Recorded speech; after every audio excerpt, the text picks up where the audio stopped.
Hey, good morning to everybody. Happy Thursday. It's Daryl here. It's bright and freaking early. It's 3:30 a.m. here in Connecticut. On the East Coast today, I want to talk about Donald Trump. I have some serious questions. He did this speech, America's first conference or whatever it is, just the last couple of days, and he talked about tent cities for the homeless. And he talked about uh, capital punishment for drug dealers. I'll put it that way, because my last video got yellow lighted the way I put in the title. Okay, before I get into that, I just noticed I need a haircut bad, man. You know what? At 56 years old, I'm just glad I have hair. My dad went bald at 19, and I've told you guys this before too. My barber has, every time I go to see him every month or two, he's getting more and more radical. He's a hardcore right-wing Trump supporter, I swear to God. And when I walk in there, he's talking about radical right-wing stuff. And the other people in this small town all gather in there. And I feel more and more uncomfortable. I don't want to go back there for a haircut. I'm gonna have to find a place in the city. That's why my hair's long. All right, enough about that. Okay, so Trump's been talking about these 10 cities. I usually use myself as an example. Let me talk about this. How easily any of us could become homeless. He's talking about taking people out of the city and putting them in these beautiful tent cities, even though people are going to think this idea is horrible, as he says, horrible.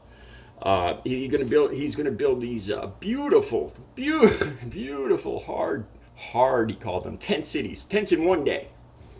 And he's going to take the homeless people and put them on the outskirts, the outskirts of cheap land outside the city. And I got some really serious questions for Donald Trump that he doesn't address whatsoever.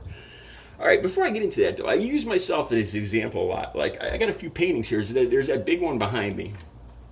I was a draftsman. I did drafting because I love drawing, and then CAD came along.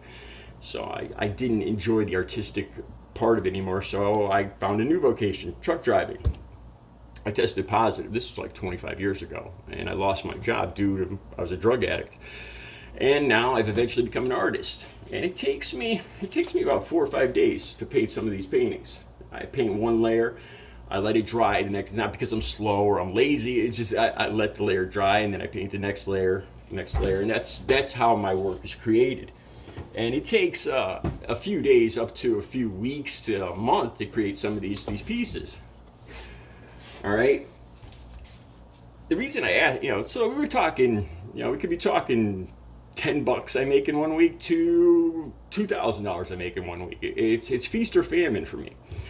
But I want to bring up, just yesterday I got a medical bill for $1,500, just a tad under $1,500. I had a cut on my leg. I got stitches. I got the stitches out. Returned a week later, got the stitches out, and it kept bleeding. It never healed. It was about 2 months later, and I went back, third time, to the emergency room. I eventually got to see a physician's assistant. Walks in the room, he squeezes it, looks at it, doesn't look infected. I think he might have taken an x-ray, because they already took x-rays to make sure there was nothing in there. Took another x-ray, and I was in and out of there in less than 5 minutes. Got a bill for $1,500, right? My insurance will not cover it. They won't even talk about it. They won't even say why they won't cover it. They just won't cover it. I have good insurance too. Hospital, doctor, everything, prescription. You just owe this money because we don't cover it. All right, and I accrued that bill in 10 minutes. All right, it takes me 2 weeks to earn at least a week or two to earn $1,500. You see what I'm saying here? Any one of us, if you came down, like my father died of cancer when I was 9. He had 2 jobs. My mother, back in the 70s, she took care of the kids. So we lost our father. We were looking at homelessness. My father got sick and was gone in 6 months. We went from a solid working middle class family to homelessness in 6 months. This could happen to anybody at any time. Just last year, everything was going fine.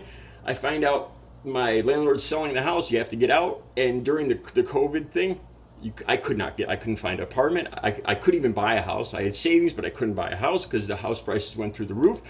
I was literally homeless. If you go back a year ago on this channel, I was homeless. I moved in with my sister. Luckily, my sister had just bought a house. Otherwise, I would have been living on the streets. She was living in a small apartment for 2 decades trying to save up to buy a house, and she had just bought a house, and I had somewhere to live. Homelessness is right around the corner for all Americans. Don't assume you're so safe because you're living in a three bedroom home with your camper and your boat out in front. All it takes is 1 or 2 people getting sick, and that's, we all know bad luck comes in threes, and your butt could be homeless. So what's Trump's solution to this? He says most people are going to think this is horrible, the way he says it, right? He's going to build beautiful, hard, he calls them hard, I don't know what he means by hard tents, build them in one day, hundreds of thousands of tents, and move all these ugly, hideous people. He's going to make the cities safe and clean and happy again, and safe, and move all the, because God knows there's no such thing as middle class or upper class criminals. All the criminals are these people, and once you move them, everybody will be happy, and flowers will grow, and dogs will bark, and kids will play in playground safe, and everybody will be happy, right? In Trump world. And so these people will be forcibly moved into these tent cities. I assume they're going to have to use force to put these people in these cities on the outskirts of town. Now, I got a few questions for Donald Trump because he did not bring this up at all. What about hope? How do you ever get out of these tent cities? If they're living on the outskirts, how do you work your way back out? How do you go for a job interview? Once you take somebody out of society like that, how do you ever bring them back in to function in society? Who clothes them? Who feeds them? He didn't mention that at all. Where does it? He said very inexpensive land on the outskirts of the city. Is this good farmland? Or is he going to put these people on and force them? What if they don't want to raise their own crops? What if they can't eat vegetables? Who's gonna clothe them? Who's gonna feed them? Who's gonna serve the food? Are you talking about slave labor, forced labor here? Are you going to have cannibals running around naked, basically, and just armed guards around a fence, and just keep loading people? The more people that hit bad luck, a patch of bad luck, get thrown into the fenced-in tent city, and you end up naked and cannibalized. That's Trump world. It should scare the hell out of anybody. He had no answers for this. He's going to build these big, beautiful tent cities. And I'm sure they're going to have his name on the outside. Trump tents and Trump land, Trump town. But how do you ever move these people back into? How do they work? Where's the hope? How do they get out of there? Once you remove somebody out of society and cut off their ties to society, how do you bring them back in? I don't see any way for that. How do you get these people working again, or do you force them to work again? These are some real questions I have. It scares the hell out of me. And it should scare the hell out of every single one of you. Because believe me, bankruptcy and homelessness is not that far away with today's American healthcare system. All it takes is 1 or 2 little nicks or trips to the hospital, and you're broke. A couple more, and you're homeless. And that $1,500 bill I got yesterday, there's no way I'm going to pay this. No way in hell. So then my credit gets damaged. Bad credit, that's a whole part of the thing now. If your credit goes down, you can't get an apartment. You can't get anywhere to live. I end up home. I'm looking at homelessness again. I'm looking at the tent city. It's all a vicious circle where more and more of us keep getting piled into the tent city, Trump's tent land, where everybody's naked and cannibalized. All right, next I want to talk about Trump. He brought this up again about capital punishment. He said there's a couple of things I want to argue with. I'm no fan of drug dealers. Not at all. But the problem isn't the drug dealers. The problem is addiction. I got a question for you. I remember this. Morning glory seats, right?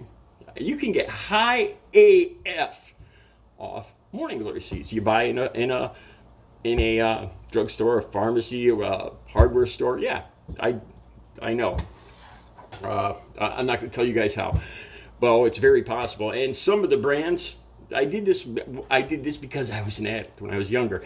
The point I'm trying to make here is where there's a will, there's a way. The problem is with addiction. I don't know if it's, I don't know if it was my background or whatever, but I had the disease of addiction. You take away the cocaine and the heroin, I'm going to go to morning glory seeds. I remember doing this when I was about 12 years old. We'd get down on the ground and we'd breathe in and out fast 10 times, stand up, and then hug ourselves real tight. And you'd pass out. You'd black out. My friend blacked out, fell on the ground, started convulsing, and he started talking about some kind of nonsense. And luckily he came to about 10 seconds later. Why do we do this? For a high. This is addiction here. You take away the drug dealers, you take away the drugs. The problem is the desire, the demand. It's not the dealers. There's always going to be a way or people that will fill the demand. It's pure capitalism. He also brings this up. He says there's the countries in the world that have the capital punishment for drug dealers don't have any drug problem at all. They completely solved the drug problem. There's no drug addicts in North Korea and China, and he wants America to be like North Korea and China. Yeah, see, here's the thing. There's drug addicts, just like they got rid of all the gay people, right? There's no gay people like in Russia. There's no gay people in Russia. There's no gay people in China. Certainly no gay people in North Korea. Yeah, of course there is. They just don't. That's part of the authoritarian lie. Of course, there's the same amount of addicts. There's the same amount of dealers. There's the same amount of gay people. Don't get me wrong. I'm not comparing gay people and addicts, but in this authoritarian climate, it's a shame brought onto authoritarian governments that are looked at in that manner. That's my point. Of course, Trump says it like, there's no drug addiction, there's no drug addicts, there's no drug dealers in these countries. They solved the problem. Wow, that was easy, huh? Just rub out a couple people and problem gone. I wish I knew that when I was younger. I could have offed a couple people and I wouldn't have ended up a drug addict. Problem solved. Oh, God help us, man. There's so much more I could talk about. I see I'm running long out of time. The links will be down below. You could hear him say this for yourselves. Who's going to feed these people? Who's going to clothe them? How did they ever get out of these 10 cities on the outskirts? Where's the hope? Let me know what you think. Have a good Thursday.